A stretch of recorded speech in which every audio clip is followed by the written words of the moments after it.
เครียดเลยแม้ว่าเจ้าทิมอายมันบ่ตายดอกแค่เจ้าไม่แคร์บ่ได้เป็นผู้แพ้เพราะว่าอายบ่ได้แข่งกับไผ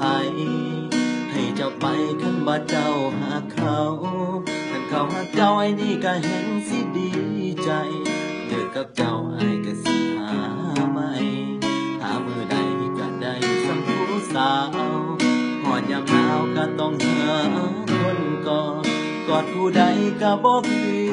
กอดเจ้ากอดคนใหม่คิดฮอดคนเก่าคิดฮอดเจ้าสู่เขาคนอื่นบ่ได้ฝืนความรู้สึกแค่คิดพอแค่อายคิดเห็นแค่คิดฮอดเจ้าเด่นเป็นจังใดน้อผู้สาวเก่าอายโอ้โอ้ดานอ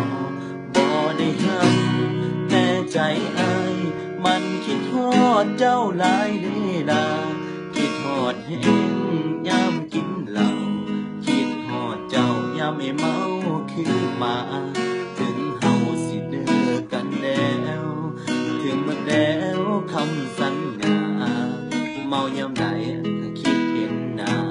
ซ้ำผีว่าละเนาะคนเมาบ่ได้หักแต่ใจอายมันแค่คิดฮอดหลายตัวเก่าคงมีความสุขเนาะได้อยู่กับเขาแต่มีคนใหม่ก็ยังคิดฮอดเจ้ายามเมา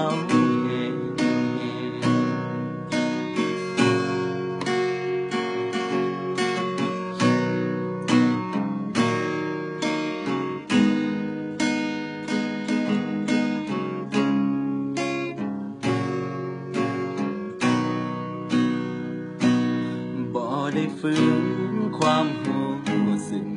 แค่คิดพอแค่อายคิดเห็นแค่คิดฮอดเจ้าเด่นเป็นจังใดน้อผู้สาวเก่าอายบ่ได้หักแต่ใจอายมันคิดฮอดเจ้าหลายเด้ดาคิดฮอดแห้งยามกินดาวคิดฮอดเจ้ายามไม่เมาคือมาถึงเฮาสิเด้อกันแล้วถึงเมื่อแล้วคำสัญญา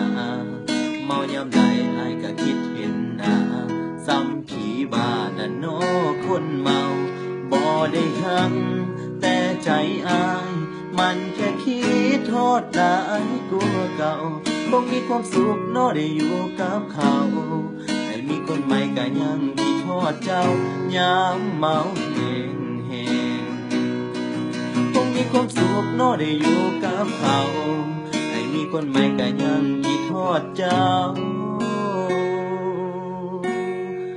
ยามเมา